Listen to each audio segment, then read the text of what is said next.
Eu queria falar um pouco contigo sobre o câncer de próstata em si, né? Que é um foco grande quando a gente fala saúde do homem, não tem como negar. Em relação à próstata, o câncer de próstata, ele é a condição mais comum, é o que você mais recebe, por exemplo, no consultório? Ou existe alguma outra doença que você receba mais, que seja mais comum ou que cause ali mais desconforto para o paciente? Então, Jorge, na nossa prática, né, como urologista, a queixa mais comum que a gente vai receber no ambulatório, né, no consultório, são sintomas urinários, né?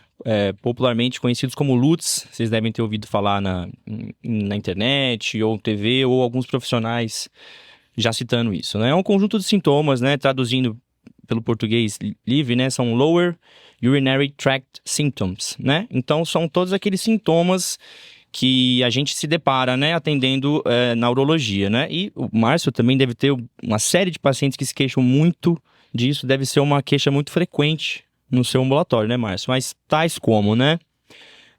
A noctúria, aquela vontade de urinar à noite, né, que te faz acordar. E a gente vê pacientes com vários episódios de noctúria, ou seja, isso prejudica diretamente a qualidade de sono dele e o dia a dia dele, a qualidade de vida dele, né, como um todo. Então, essa noctúria é muito prejudicial, né? É um dos sintomas que mais incomodam, assim, os pacientes que eu me deparo, né? Outros são a redução do jato urinário, né? A redução da potência do jato urinário. Isso é bem frequente também em pacientes com a hiperplasia prostática, né? O aumento das frequências urinárias, né? O paciente nota que ele vai mais ao banheiro, né? Do que há alguns anos atrás, né? E a urgência, né? Um sintoma que incomoda muito e basicamente é aquela vontade de urinar quase que súbita, que o paciente tem que correr para ir num banheiro próximo ali, senão ele pode se urinar nas calças e gera todo um transtorno ali para ele, né? Então esses sintomas aí, os LUTS, né? A gente já conhece agora.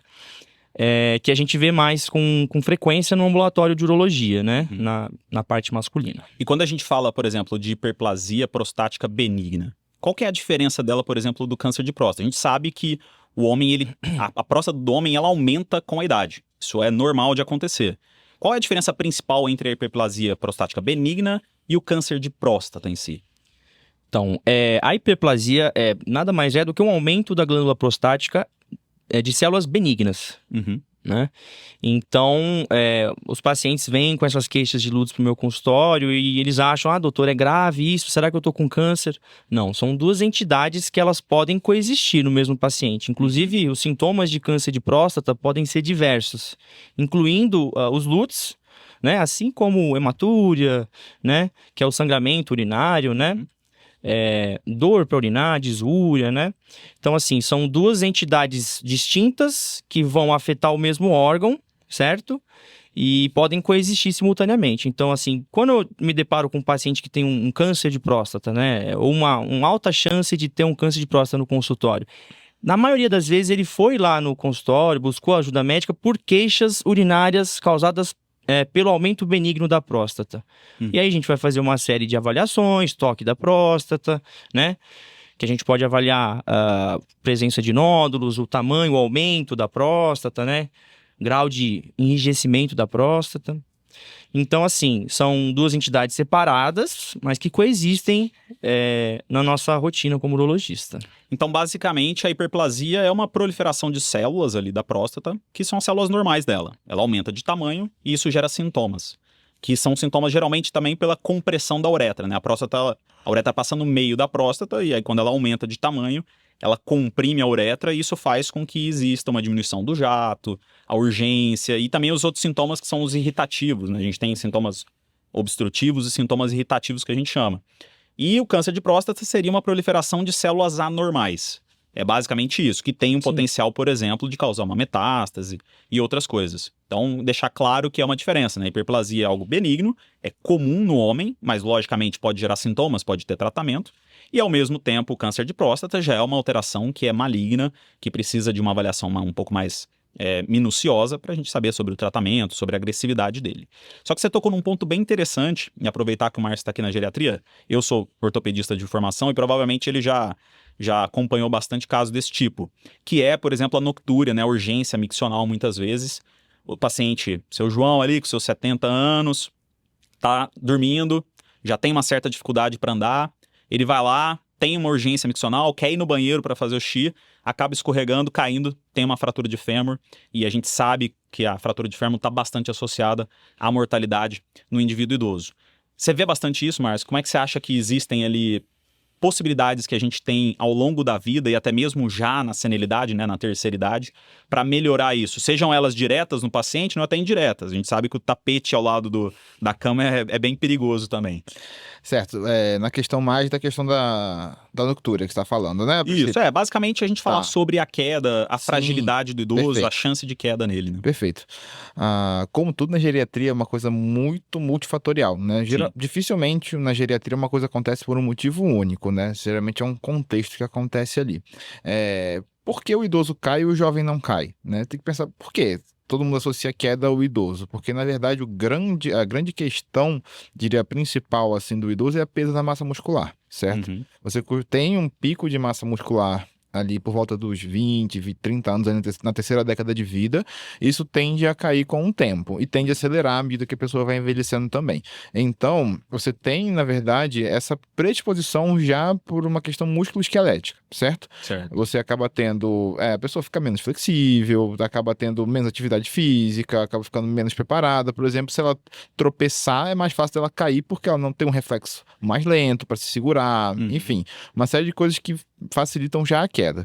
O idoso também tem muita questão do uso de muitas medicações, que a gente fala de polifarmácia, né? Que é quando ele usa uma série de medicações e às vezes essas medicações podem aumentar o risco de queda. Por exemplo, toma um remédio para dormir, que é o clássico também da benzodiazepínicos, Zolpidem, Rivotril, a gotinha do Rivotril, que é o clássico da geriatria, né? E acaba sendo, na verdade, um fator terrível, né? Porque a pessoa vai, tá sonolenta, mais do que ela estaria normalmente, não está totalmente acordada, vai no banheiro à noite para urinar e cai. Isso é o clássico, assim. Então, também tem a questão da polifarmácia, o uso de medicações.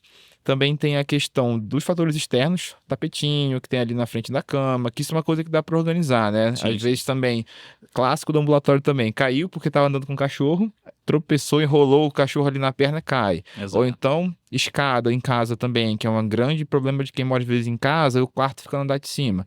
Aí vai subir, vai descer da escada, acaba caindo, tropeçando. Então, também tem a parte sensorial que a gente fala, certo? A visão também é um órgão que ao longo do tempo vai deteriorando por várias causas. Você pode ter também a perda do campo visual, que pode se traduzir, por exemplo, vi um degrau, não vi no degrau, na verdade, tropeça e cai. Então, tem toda a série de doenças e problemas, você tem que tentar focar na causa, né? Não é uma coisa, como é que eu vou prevenir queda? Geralmente é uma coisa multifatorial, você tem que avaliar por uma série de problemas. A visão tá legal?